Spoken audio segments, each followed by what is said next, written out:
Bakit kailangan mong bumili ng mahal kung meron namang mura? Ang limang mga sasakyan na tatalakayin natin ay sadyang ginawa para sa mga tao naghahanap ng mas abot kayang halaga, ngunit naglalaman na rin ng pinakamaasahang kalidad mula sa pagiging malakas, matibay at matipid na klase. Ang limang mga bagong modelong ito na kahit hindi ganun kamahal ay kaya na rin makapagsabayan sa mga mamahaling sasakyan. Yan ang alamin natin kasama ng mga kabuang presyo nito. Pero bago yun, syempre, kung bago ka pa lamang po dito sa akin channel, baka naman kaibigan po mag-like, subscribe button, pati ng notification bell para naman ma-update lagi sa mga video na gagawin ko pa. Alright, simulan natin to!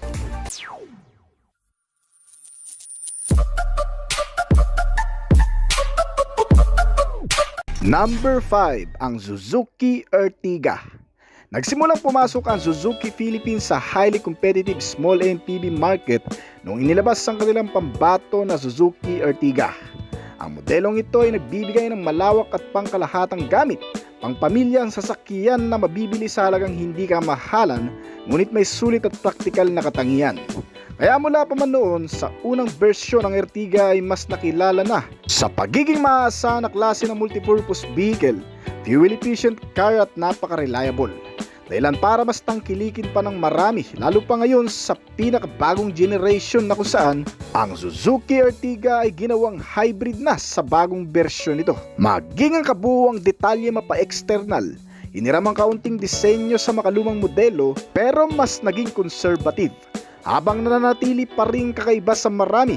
Ang side profile ay nilagyan ng pamilyar na estilo mula sa nakasanayang maliit na disenyo ng katawan nito na MPV, habang ang likuran naman ay nilagyan ng bagong karakter gaya ng pagkakaroon ng L-shaped tail lamp, reflector at may kaunting spoiler. Ipinaris ng Suzuki car manufacturer nito ang Ertiga nameplate sa Hertec platform brand na pinagmamalaki ang dagdag na liksi para sa bagong modelong ito. Ang Ertiga ay may kasamang MacPherson strut suspension sa harap at isang torsion beam sa likuran. Ang nakatungtong sa linya ng kalsada ng mga gulong nito ay may kabuwang sukat na 15-inch at sinamahan ng alloy wheel mags. Ay katamtamang sukat ang modelo at may katamtaman ding taas sa ground clearance na 18 cm at kayang sakyan ng hanggang sa 7 pasahero.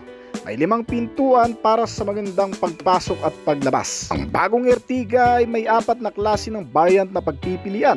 2 sa mababang variant nito ay naka-manual transmission, habang naka-automatic transmission naman ang 2 mataas na variant nito. Ang nagpapagana sa Suzuki Ertiga ay ang lithium-ion battery nito na may 12 volts at ang makina na may 1.5 liter 4-cylinder 16-valve dual overhead camshaft. Sa tulong ng enerhiya na nanggagaling sa makina at baterya nito ay pinararanas sa makakagamit ang magandang performance at katipiran. Kaya ang resulta ay talagang mas praktikal. Ang makina ay gumagamit din ng synchronous motor para magsilbing generator nito, habang ang baterya ay kusang na i-charge sa pamamagitan ng mga pagpipreno. At pagkatapos niyan, ito ay pinaris naman sa isang manual o automatic transmission type nito na may 5-speed variable gear shifting na gumagawa ng lakas na 103 horsepower sa kada 6,000 revolution per minute at 138 Nm ng torque naman sa kada 4,400 revolution per minute. May bilis na nagagawa itong Suzuki Ertiga na umaabot ng hanggang sa 175 km/h. Habang ang fuel consumption ay talagang ipinagmamalaki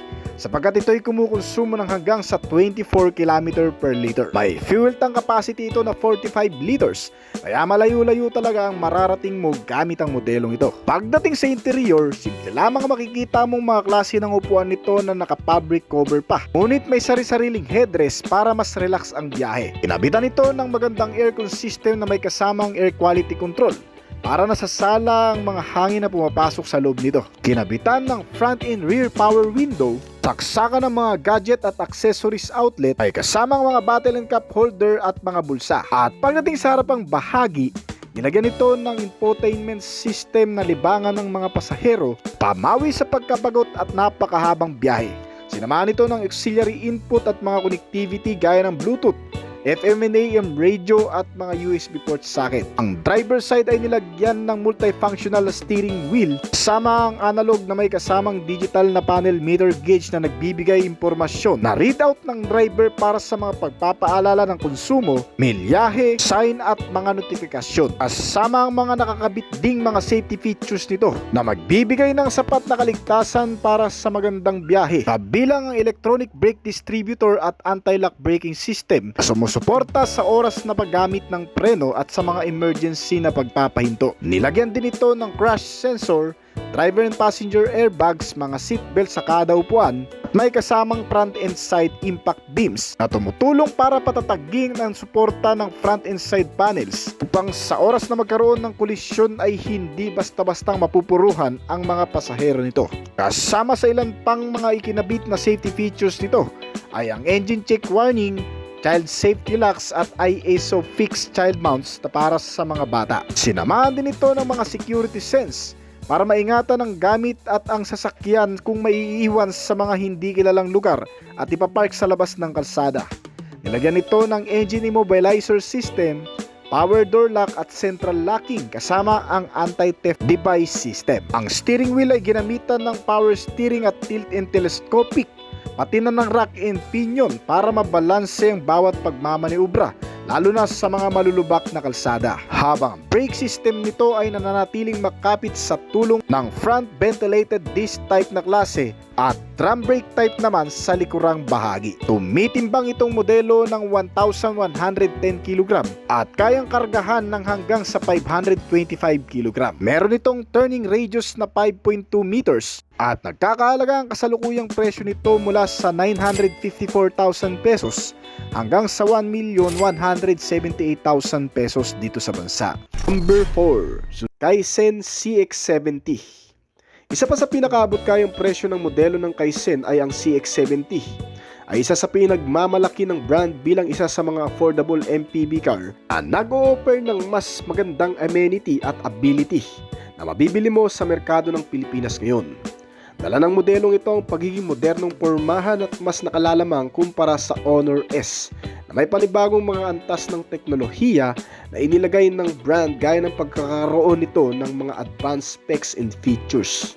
Mula sa loob at labas, ang headlamp na naka-LED type na naklase kasama mga premium type na front bumper grill radiator na may nakamamanghang pormahan at ilan pang mga modernong katangian na makikita naman sa interior nito ay tiyak na kahit papano ay maipagmamalaki na rin ng kahit na sino.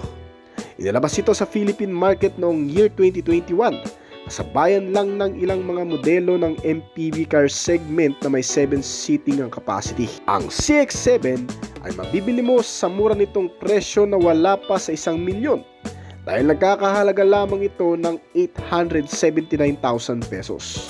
Kung tatanungin mo ang mga features nito, pagdating sa makina, nilagyan ito ng 1.5 liter gasoline engine na may kasamang 4-cylinder, 16-valve dual overhead camshaft na idinikit sa isang automatic transmission type na may 6-speed variable gear shifting at nagpapalabas ng maximum output sa performance na 149 horsepower at 230 Nm ng torque. Ang nagagawang bilis nitong modelo ay umaabot ng 165 to 170 km per hour. Bukod pa dyan, ng modelong ito ay may katipiran din sa fuel consumption na umaabot ng 16 to 18 km per liter. Meron itong fuel tank na 48 liters, kaya tiyak na malayo-layo na rin ang mararating mo sa pamamagitan nito. Pagdating naman sa durability, batay sa feedback ng nakararami, tumatagal naman ang makina nito, ngunit kinakailangan lang ng tamang atensyon sa pag-aalaga, gaya ng regular maintenance at laging i-check ang fuel kung kinakailangan bago bumiyahe. Isa pa, pagdating naman sa mga suspensions nito, itong CX-7 ay medyo advanced na rin pagdating sa bagay na yan. Kasi ang suspensions nito ay nilagyan na rin ng MacPherson strut sa front at torsion beam naman sa rear. Kaya ang komportableng pagsakay ay maaasahan mo rin talaga dito. Kasama ang makakapit na braking system na parehong mga naka-disc type na ginamitan ng ventilated disc sa front at ordinary disc type naman sa rear. Ang mga sukat ng gulong nito ay eksakto lang din sa kabuuang sukat ng buong body na may size 17-inch na kabuuan. Itong CX-70 ay mayroon ding mga lamang advanced safety and security features gaya ng pagkakaroon nito ng hill hold control na magagamit sa mga pataas na kalsada, sinamahan ng side impact beams, engine check warning, mga parking sensor na may kasama pang built-in rear camera, at child safety lock. Nilagyan na rin ito ng vehicle stability control system pati na ng traction control upang kahit maidaan sa malulubak, mababato na kalsada ay mapapanatili pa rin ang maayos na pagkontrol sa manubela at mas maganda ang pagmamaniobra. Nilagyan pa ito ng anti-lock braking system, electronic brake force distribution at brake assist na sumusuporta sa magandang kapit ng brake system. At upang maisagawa ng maayos ang pagpipreno kahit sa mga biglaang gamit nito. Kasama pa ang crash sensor, driver and passenger airbags, mga seat belt at seat belt warning.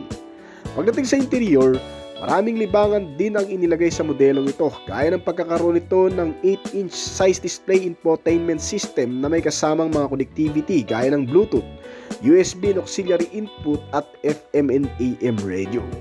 Nilagyan ng mga speaker sa harap at likod kasama ang navigation system at multifunctional steering wheel para sa control ng driver. Ang instrument meter panel gauge nito ay may sporty design na hinaluan ng kaunting analog type at may kasamang digital display. Talagang komportable mga kaibigan dahil bukod pa dyan, ito ay may malakas na aircon system na may kasamang automatic climate control. Nilagyan din ito ng bottle and cup holder pati bulsa. May kasama na rin itong cruise control system, power window at nakakilis entry. 7 tao ang mag-e-enjoy sa napakagandang modelong ito na nagkakahalaga lamang ng 879,000 pesos dito sa bansa. Number 3, Zen Honor S o Changan Honor S. Ang Changan Honor S ay isang maliit na MPV car na kayang upuan ng hanggang sa 8 pasahero ng sabay-sabay. Bigyan nito ng pagkilala ang brand sa pagpasok nito sa segment ng MPV car at bilang isang pinakamurang sasakyan na mabibili mo sa merkado ng Pilipinas ngayon. Ginawa ito upang maging isa sa maging opsyon ng karamihang mamimili ng mga sasakyan na namamahalan sa presyo ng Japanese car at yung gusto ng hindi masyadong advanced ngunit nakakasabay pagdating sa performance, comfort, convenience at reliability. Ito ang pinakamurang MPV na pumasok sa Pilipinas noong year 2019 kasama ang pagpapakilala ng brand na Changan Motors Company na isang Chinese car manufacturer na nakilala sa paglikha ng mga sasakyang pampasahero, cargo at ilan pang mga utility. Nagtatampok itong Honor S ng karaniwang MPV styling na mas utilitarian kaysa aesthetically appeal. At bilang paglihis mula sa mga normal na MPV car, ang Honor S ay may sliding rear doors para sa mas madaling pagpasok at paglabas at upang hindi masyadong sagabal sa kalsada. Binigyan ng mas madaling paraan ang pagpasok at paglabas ng walang iniintinding masasagi o kung ano paman. Meron itong dalawang klase ng variant na inilabas sa Philippine market, gaya ng isang 7-seater at 8-seater na variant nito.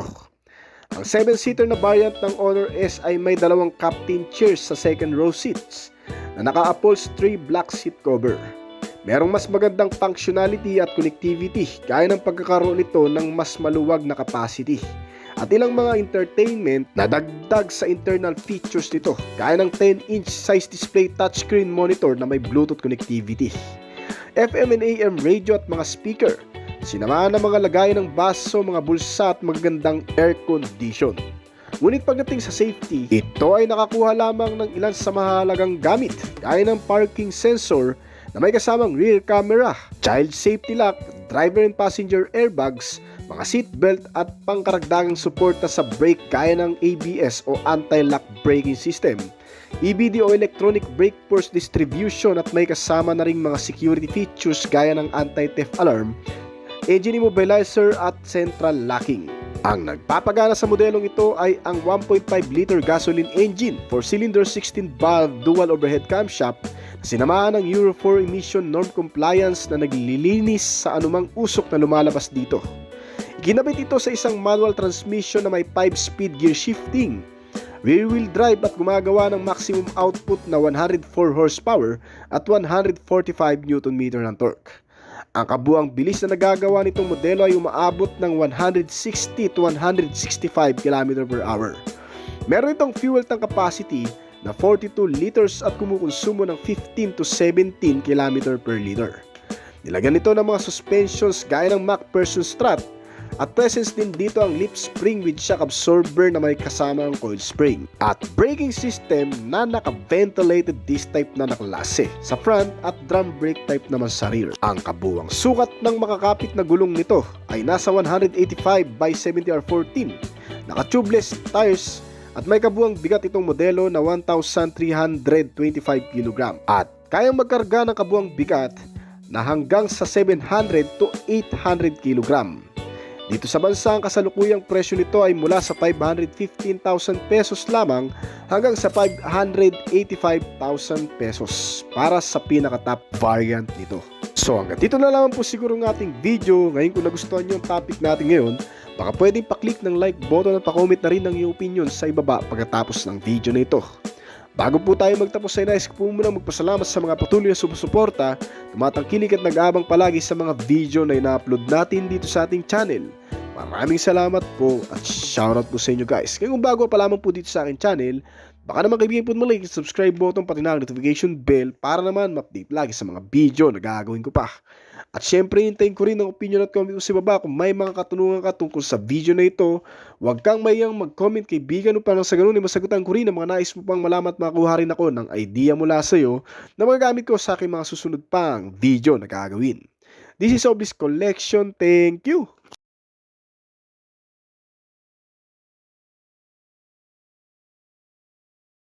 Number 2, Photon Great Tour. Huwag magpalinlang sa laki ng Great Tour. Mayroon itong naka-customize na configuration ng upuan na kaya magdala ng hanggang sa 8 tao at mayroon din itong mahabang wheelbase na nagbibigay sa mga pasahero ng malaking legroom at cargo space para sa ilang mga gamit. At dito sa harap, ang pinagsamang fog lamp at daytime running lights nito ay nagbibigay ng presensya sa mga sitwasyong mabababa ang visibility lalo na sa gabi.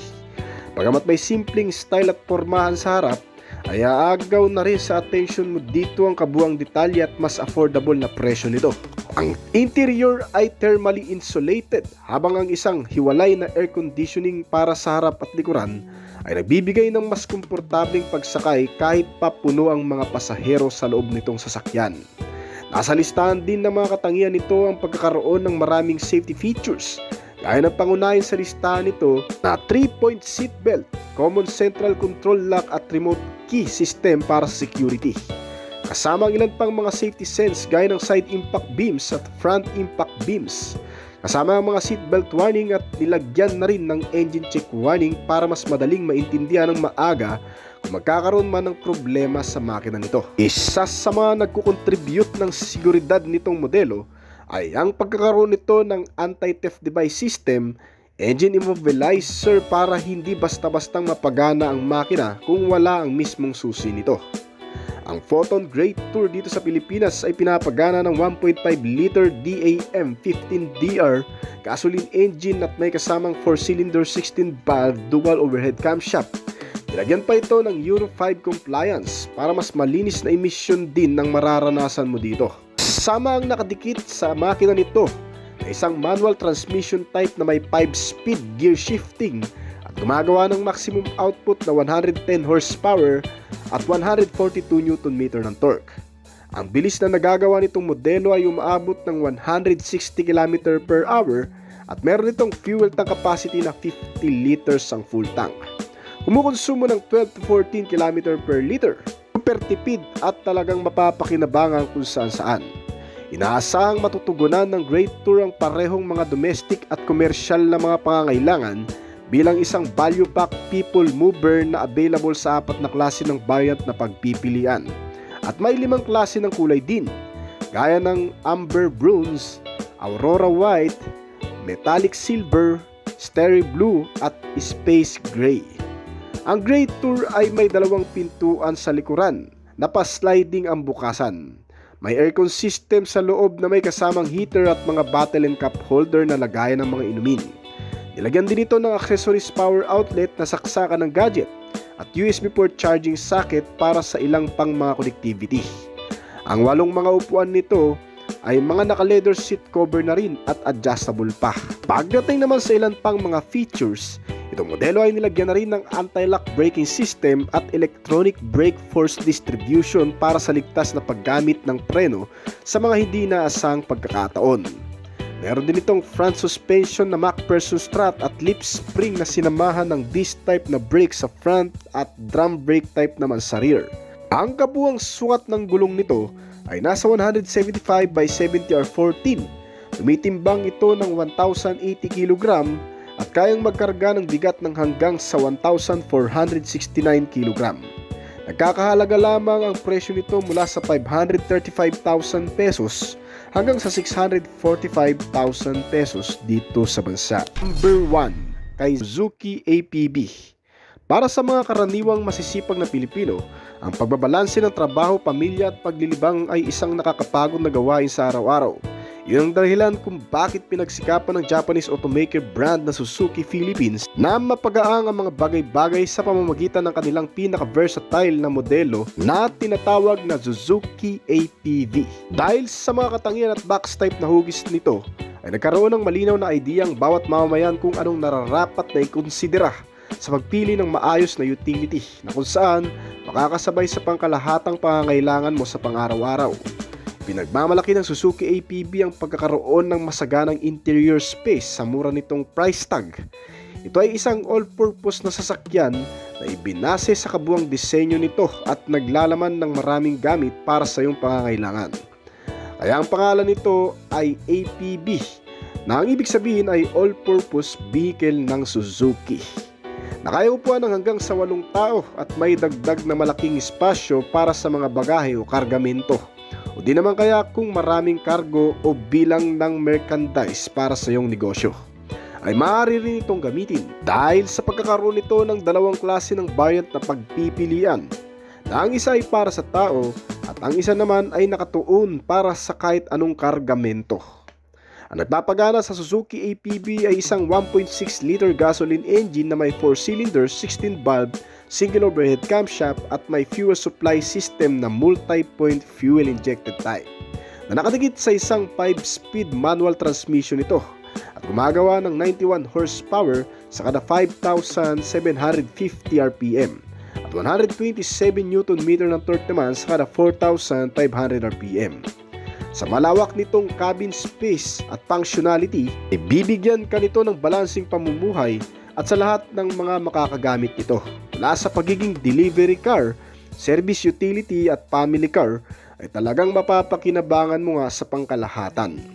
Lalo pat sinamahan pa ito ng ilan sa mga kinakailangan features para maisakatuparan ng pagiging all-purpose vehicle nito, gaya ng pagkakaroon ng malamig na air condition at na may kasamang malambot na klase ng mga upuan na di-adjustable pa, kasama ang pagkakaroon nito ng entertainment o libangan sa loob, kaya ng 7-inch size display infotainment system na naka-Apple CarPlay na rin at Android Auto. Sinamahan pa ito ng 6 na speaker, Bluetooth connectivity, USB and auxiliary input, pati na ng bottle and cup holder, mga bulsa na lagayan ng mga gamit, accessories, power outlet at USB port. At tiyak wala ka nang masyadong hahanapin pa kung ang presyo nito ay nagkakahalaga lang naman ng 743,000 pesos hanggang sa 955,000 pesos lamang. Tried and tested, durability, yan ang tatak ng Japanese brand na nagpakilala sa modelong ito. Sa pagkakaroon ng mapagkakatiwalaang quality sa chassis and suspensions, mga brake kasama ang wheel and tires nito ay sulit na rin sa kabuuang presyo na meron ito. Dahil bukod pa dyan, ang modelong ito kahit papano ay tumatakbo naman sa bilis na umaabot ng 160 km per hour at kumukonsumo ng fuel na 13 to 14 km per liter. Meron itong fuel tank capacity na 48 liters at naglalaman din ng makabagong features sa safety at security, at tulad ng pagkakaroon nito ng ABS, brake assist, crash sensor, airbags sa driver and passenger at mga seatbelt na may kasamang seatbelt warning. Meron din itong parking sensor, side impact beams, child safety locks at marami pang iba. Sinamahan din ito ng mga security gaya ng central locking, power door lock at anti-theft device. At may kabuang bigat itong modelo na 1,270 kg. Kaya kumarga ng bigat na 900 kg at may ground clearance size na 18 cm. Nagkakahalaga lamang ang presyo nito mula sa 743,000 hanggang sa 955,000 pesos dito sa bansa.